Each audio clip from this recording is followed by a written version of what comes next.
কবিগুরু রবীন্দ্রনাথ ঠাকুরের লেখা একটি ছোট গল্প, দেনা পাওনা। 5 ছেলের পর যখন এক কন্যা জন্মিল, তখন বাপ মায় অনেক আদর করিয়া তাহার নাম রাখিল নিরুপমা। এ গোষ্ঠীতে এমন সৌখীর নাম ইতিপূর্বে কখনো শোনা যায় নাই। প্রায় ঠাকুর দেবতার নামে প্রচলিত ছিল। গণেশ, কার্তিক, পার্বতী তাহার উদাহরণ। এখন নিরুপমার বিবাহের প্রস্তাব চলিতেছে। তাহার পিতা রামসুন্দর মিত্র অনেক খোঁজ করেন, কিন্তু পাত্র কিছুতেই মনের মতন হয় না। অবশেষে মস্ত এক রায়বাহাদুরের ঘরে একমাত্র ছেলেকে সন্ধান করিয়া বাহির করিয়াছেন। উক্ত রায়বাহাদুরের পৈতৃক বিষয় আশায় যদিও অনেক হ্রাস হইয়া আসিয়াছে, কিন্তু বনেদি ঘর বটে। বরপক্ষ হইতে 10,000 টাকা পণ এবং বহুল দান সামগ্রী চাহিয়া বসিল। রামসুন্দর কিছু মাত্র বিবেচনা না করিয়া তাহাতেই সম্মত হইলেন। এমন পাত্র কোনো মতে হাতছাড়া করা যায় না। কিছুতেই টাকার জোগাড় আর হয় না। বাঁধা দিয়া বিক্রয় করিয়া অনেক চেষ্টাতেও 6,7 বাকি রইল। এদিকে বিবাহের দিন নিকট হইয়া আসিয়াছে। অবশেষে বিবাহের দিন উপস্থিত হইল। নিতান্ত অতিরিক্ত সুদে একজন বাকি টাকাটা ধার দিতে স্বীকার করিয়াছিল, কিন্তু সময়কালে সে উপস্থিত হইল না। বিবাহ সভায় একটা তুমুল গোলযোগ বাঁধিয়া গেল। রামসুন্দর আমাদের রায়বাহাদুরের হাতে পায়ে ধরিয়া বলিলেন, শুভ কার্য সম্পন্ন হইয়া যাক, আমি নিশ্চয় টাকাটা শোধ করিয়া দিব। রায়বাহাদুর বলিলেন, টাকা হাতে না পাইলে বর সভাস্থ করা যাইবে না। এই দুর্ঘটনায় অন্তঃপুরে একটা কান্না পড়িয়া গেল। এই গুরুতর বিপদের যে মূল কারণ, সে চেলি পড়িয়া, গহনা পড়িয়া, কপালে চন্দন লেপিয়া চুপ করিয়া বসিয়া আছে। ভাবি শ্বশুরকুলের প্রতি তাহার যে খুব একটা ভক্তি কিংবা অনুরাগ জন্মিতেছে, তাহা বলা যায় না। ইতিমধ্যে একটা সুবিধা হইল। বর সহসা তাহার পিতৃদেবের অবাধ্য হইয়া উঠিল। সে বাপকে বলিয়া বসিল, কেনা বেচা দরদামের কথা আমি বুঝি না, বিবাহ করিতে আসিয়াছি, বিবাহ করিয়া যাইব। বাপ যাহাকে দেখিল তাহাকেই বলিল, দেখেছেন মহাশয় আজকালকার ছেলেদের ব্যবহার? 2-1 প্রবীণ লোক ছিল, তাহারা বলিল, শাস্ত্র শিক্ষা নীতি শিক্ষা একেবারেই নেই। কাজেই বর্তমান শিক্ষার বিষময় ফল নিজের সন্তানের মধ্যে প্রত্যক্ষ করিয়া রায়বাহাদুর হতোদ্যম হইয়া বসিয়া রহিলেন। বিবাহ এক প্রকার বিষণ্ণ নিরানন্দভাবে সম্পন্ন হইয়া গেল। শ্বশুরবাড়ি যাইবার সময় নিরুপমাকে বুকে টানিয়া লইয়া বাপ আর চোখের জল রাখিতে পারিলেন না। নীরু জিজ্ঞাসা করিল, তারা কি আর আমাকে আসতে দেবে না বাবা?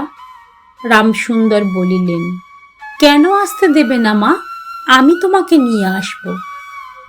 রামসুন্দর প্রায় মেয়েকে দেখিতে যান, কিন্তু বেয়াই বাড়িতে তার কোনো প্রতিপত্তি নাই। চাকরগুলো পর্যন্ত তাহাকে নিচু নজরে দেখে। অন্তঃপুরের বাইরে একটি স্বতন্ত্র ঘরে 5 মিনিটের জন্য কোনোদিনও বা মেয়েকে দেখিতে পান, কোনোদিনও বা দেখিতে পান না। কুটুম্ব গৃহে এমন করিয়া অপমান তো সহ্য যায় না। রামসুন্দর স্থির করিলেন, যেমন করিয়া হইউক টাকাটা শোধ করিয়া দিতে হইবে। কিন্তু যে ঋণ ভার কাঁধে চাপিয়াছে, তাহারই ভার সামলানো দুঃসাধ্য। খরচপত্রের অত্যন্ত টানাটানি পড়িয়াছে এবং পাওনাদারদের দৃষ্টিপথ এড়াইবার জন্য সর্বদাই নানারূপ হীন কৌশল অবলম্বন করিতে হইতেছে। এদিকে শ্বশুর বাড়িতে উঠিতে বসিতে মেখে খোঁটা লাগাইতেছে। পিতৃগৃহের নিন্দা শুনিয়া ঘরে দাঁড় দিয়া অশ্রু বিসর্জন তাহার নিত্য ক্রিয়ার মধ্যে দাঁড়াইছে। বিশেষত শাশুড়ির আক্রোশ আর কিছুতেই মেটে না। যদি কেহ বলে, আহা কি শ্রী, বউয়ের মুখখানি দেখিলে চোখ জুড়াইয়া যায়, শাশুড়ি ঝংকার দিয়া উঠিয়া বলে, শ্রী তো ভারী, যেমন ঘরের মেয়ে তেমনি শ্রী। এমনকি বউয়ের খাওয়া পড়ারও যত্ন হয় না। যদি কোনো দয়াপরতন্ত্র প্রতিবেশিনী কোনো ত্রুটির উল্লেখ করে, শাশুড়ি বলে, ওই ঢের হয়েছে। অর্থাৎ বাপ যদি পুরা দাম দিত তো মেয়ে পুরা যত্ন পাইত। সকলেই এমন ভাব দেখায় যেন বধূর এখানে কোনো অধিকার নাই, ফাঁকি দিয়া প্রবেশ করিয়াছে। বোধ হয় কন্যার এই সকল অনাদর এবং অপমানের কথা বাপের কানে গিয়া থাকিবে। তাই রামসুন্দর অবশেষে বসত বাড়ি বিক্রয়ের চেষ্টা করিতে লাগিলেন। কিন্তু ছেলেদের যে গৃহহীন করিতে বসিয়াছেন সে কথা তাহাদের নিকট হইতে গোপন রাখিলেন। স্থির করিয়াছিলেন বাড়ি বিক্রয় করিয়া সেই বাড়ি ভাড়া লইয়া বাস করিবেন। এমন কৌশলে চলিবেন তাহার মৃত্যুর পূর্বে একথা ছেলেরা জানিতে পারিবে না। কিন্তু ছেলেরা জানিতে পারিল। সকলে আসিয়া কাঁদিয়া পড়িল। বিশেষত বড় 3টি ছেলে বিবাহিত এবং তাহাদের কারো বা সন্তান আছে। তাহাদের আপত্তি অত্যন্ত গুরুতর হইয়া দাঁড়াইল। বাড়ি বিক্রয় স্থগিত হইল। তখন রামসুন্দর নানা স্থান হইতে বিস্তর সুদে অল্প অল্প করিয়া টাকা ধার করিতে লাগিলেন। এমন হইল যে সংসারের খরচ আর চলে না। নীরু বাপের মুখ দেখিয়া সব বুঝিতে পারিল। বৃদ্ধের পক্ককেশে শুষ্ক মুখে এবং সদা সংকুচিত ভাবে দৈন্য এবং দুশ্চিন্তা প্রকাশ হইয়া পড়িল। মেয়ের কাছে যখন বাপ অপরাধী, তখন সে অপরাধের অনুতাপ কি আর গোপন রাখা যায়? রামসুন্দর যখন বেয়াই বাড়ির অনুমতিক্রমে ক্ষণকালের জন্য কন্যার সাক্ষাৎ লাভ করিতেন, তখন বাপের বুক যে কেমন করিয়া ফাটে তাহা তাহার হাসি দেখিলেই টের পাওয়া যাইত। সেই ব্যথিত পিতৃ হৃদয়কে সান্ত্বনা দিবার উদ্দেশ্যে দিন কতক বাপের বাড়ি যাইবার জন্য নীরু নিতান্ত অধীর হইয়া উঠিয়াছে। বাপের ম্লান মুখ দেখিয়া সে আর দূরে থাকিতে পারে না। একদিন রামসুন্দরকে কহিল, বাবা, আমাকে একবার বাড়ি লইয়া যাও। রামসুন্দর বলিলেন, আচ্ছা। কিন্তু মেয়ে আপনি বাড়ি আসিতে চাহিলে বাপ তাকে না আনিয়া কেমন করিয়া থাকে? তাই বেয়াইয়ের নিকট সে সম্বন্ধে দরখাস্ত পেশ করিবার পূর্বে রামসুন্দর কত হীনতা, কত অপমান, কত ক্ষতি স্বীকার করিয়া যে 3,000 টাকা সংগ্রহ করিয়াছিলেন, সে ইতিহাস গোপন থাকাই ভালো। নোট কখানি রুমালে জড়াইয়া চাদরে বাঁধিয়া রামসুন্দর বেয়াইয়ের নিকট গিয়া বসিলেন। প্রথমে হাস্যমুখে পাড়ার খবর পাড়িলেন। হরে কৃষ্ণের বাড়িতে একটা মস্ত চুরি হইয়া গিয়াছে, তাহার আদ্য প্রান্ত বিবরণ বলিলেন। নবীন মাধব ও রাধা মাধব 2 ভাইয়ের তুলনা করিয়া বিদ্যাবুদ্ধি ও স্বভাব সম্বন্ধে রাধা মাধবের সুখ্যাতি এবং নবীন মাধবের নিন্দা করিলেন। শহরে একটা নতুন ব্যামো আসিয়াছে, সে সম্বন্ধে তা অনেক আজগুবি আলোচনা করিলেন। অবশেষে হুঁকাটি নামাইয়া রাখিয়া কথায় কথায় বলিলেন, হ্যাঁ হ্যাঁ বেয়াই, সেই টাকাটা বাকি আছে বটে।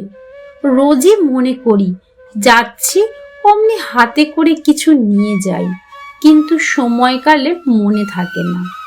আর ভাই, বুড়ো হয়ে পড়েছি। এমনি এক দীর্ঘ ভূমিকা করিয়া পঞ্জরের 3খানি অস্থির মতো সেই 3খানি নোট যেন অতি সহজে, অতি অবহেলে বাহির করিলেন।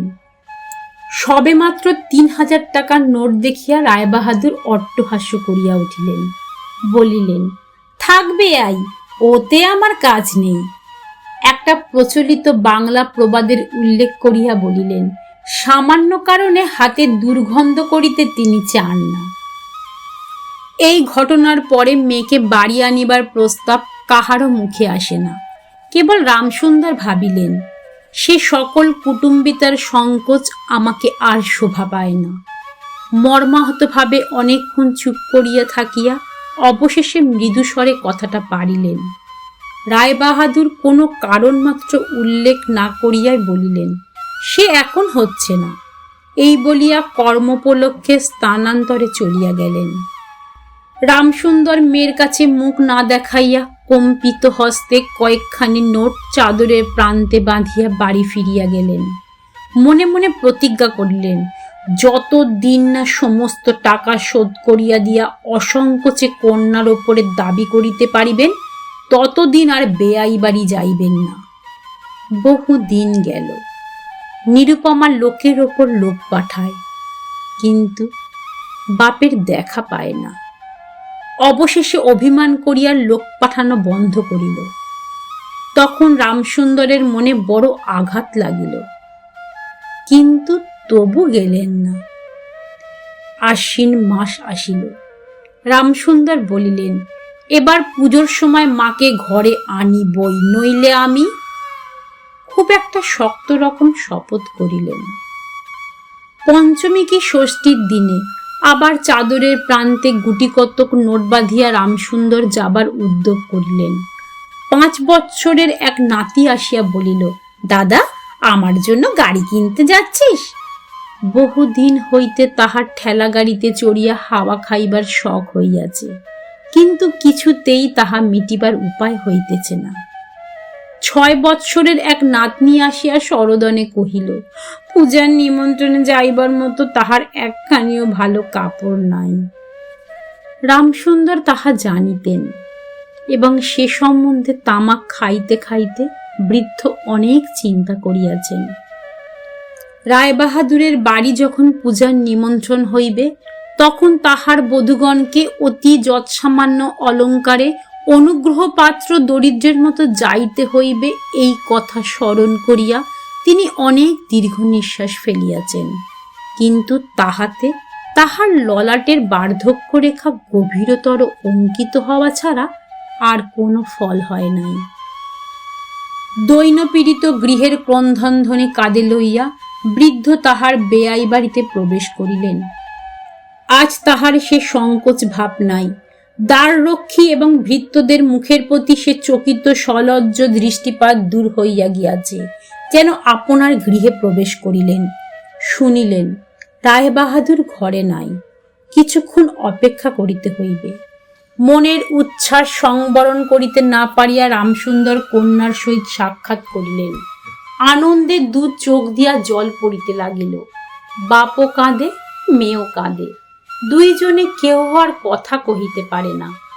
এমন করিয়া কিছুক্ষণ গেল। তারপরে রামসুন্দর কহিলেন, এবার তোকে নিয়ে যাচ্ছি মা, আর কোনো গোল নেই। এমন সময় রামসুন্দরের জ্যেষ্ঠ পুত্র হরমোহন তার 2টি ছোট ছেলে সঙ্গে লইয়া সহসা ঘরে প্রবেশ করিলেন। পিতাকে বললেন, বাবা, আমাদের তবে এবার পথে ভাসালে?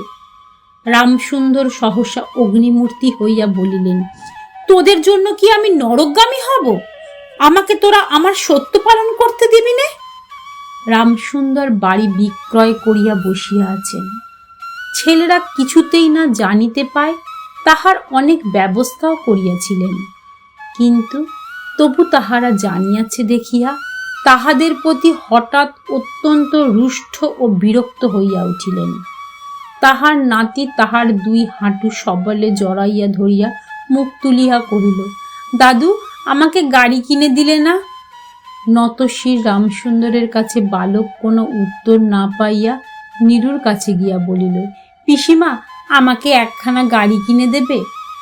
নিরুপমা সমস্ত ব্যাপার বুঝিতে পারিয়া কহিল, বাবা, তুমি যদি আর 1 পয়সা আমার শ্বশুরকে দাও, তাহলে আর তোমার মেয়েকে দেখতে পাবে না, এই তোমার গা ছুঁয়ে বললুম। রামসুন্দর বলিলেন, ছি মা, অমন কথা বলতে নেই। আর এ টাকা যদি আমি না দিতে পারি, তাহলে তোর বাপের অপমান আর তোরও অপমান। নীরু কহিল, টাকা যদি দাও তবেই অপমান। তোমার মেয়ের কি কোনো মর্যাদা নেই? আমি কি কেবল একটা টাকার থলি? যতক্ষণ টাকা আছে ততক্ষণ আমার দাম। না বাবা, এ টাকা দিয়ে তুমি আমাকে অপমান করো না। তাছাড়া আমার স্বামী তো এ টাকা চান না। রামসুন্দর কহিলেন, তাহলে তোমাকে যেতে দেবে না মা? নিরুপমা কহিল, না দেয় তো কি করবে বলো? তুমিও আর নিয়ে যেতে চেও না। রামসুন্দর কম্পিত হস্তের নোটবাঁধা চাদরটি কাঁধে তুলিয়া আবার চোরের মতো সকলের দৃষ্টি এড়াইয়া বাড়ি ফিরিয়া গেলেন। কিন্তু রামসুন্দর এই যে টাকা আনিয়াছিলেন এবং কন্যার নিষেধে সে টাকা না দিয়া চলিয়া গিয়াছেন, সে কথা গোপন রহিল না। কোনো স্বভাব কৌতূহলী দ্বারলগ্ন কর্ণদাসী নীরুর শাশুড়িকে এই খবর দিল। শুনিয়া তাহার আক্রোশের আর সীমা রইল না, যা হইয়া উঠিল।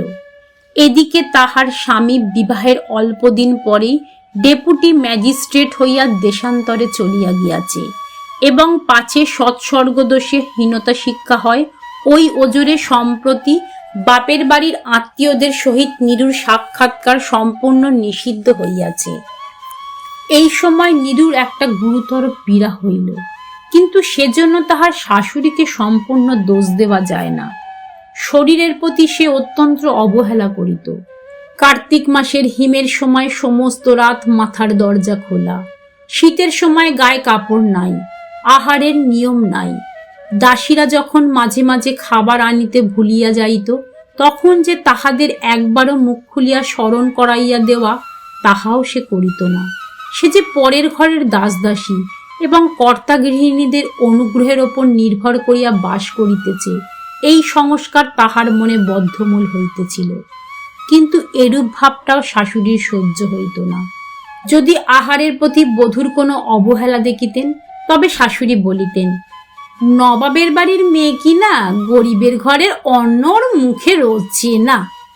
কখনো বা বলিতেন, দেখো না একবার ছিঁড়ি হয়েছে, দেখো না, দিনে দিনে যেন পুরা কাঠ হয়ে যাচ্ছে। রোগ যখন গুরুতর হইয়া উঠিল, তখন শাশুড়ি বলিলেন, ওর সমস্ত ন্যাকামি। অবশেষে একদিন নীরু সবিনয় শাশুড়িকে বলিল, বাবাকে আর আমার ভাইদের একবার দেখব মা। শাশুড়ি বলিলেন, কেবল বাপের বাড়ি যাইবার ছল। কেহ বলিলে বিশ্বাস করিবে না। যেদিন সন্ধ্যার সময় নীরুর শ্বাস উপস্থিত হইল, সেই দিন প্রথম ডাক্তার দেখিল এবং সেই দিন ডাক্তারের দেখা শেষ হইল। বাড়ির বড় বউ মরিয়াছে। খুব ধুম করিয়া অন্ত্যেষ্টিক্রিয়া সম্পন্ন হইল। প্রতিমা বিসর্জনের সমারোহ সম্বন্ধে জেলার মধ্যে রায়চৌধুরীদের যেমন লোকবিখ্যাত প্রতিপত্তি আছে, বড় বউয়ের সৎকার সম্বন্ধে রায়বাহাদুরদের তেমনই একটা খ্যাতি রটিয়া গেল। এমন চন্দন কাষ্ঠের চিথা এ মুলুকে কেউ কখনো দেখে নাই। এমন ঘটা করিয়া শ্রাদ্ধও কেবল রায়বাহাদুরদের বাড়িতেই সম্ভব এবং শোনা যায় ইহাতে তাদের কিঞ্চিত ঋণ হইয়াছিল। রামসুন্দরকে সান্ত্বনা দিবার সময় তাহার মেয়ের যে কিরূপ মহাসমারোহে মৃত্যু হইয়াছে, সকলেই তাহার বহুল বর্ণনা করিল। এদিকে ডেপুটি ম্যাজিস্ট্রেটের চিঠি আসিল, আমি এখানে সমস্ত বন্দোবস্ত করিয়া লইয়াছি, অতএব অবিলম্বে আমার স্ত্রীকে এখানে পাঠাইবে। রায়বাহাদুরের মহিষী লিখলেন, বাবা, তোমার জন্য আরেকটি মেয়ের সম্বন্ধ করিয়াছি, অতএব অবিলম্বে ছুটি লইয়া এখানে আসিতে হইবে। এবারে 20,000 টাকা পণ এবং হাতে হাতে আদায়।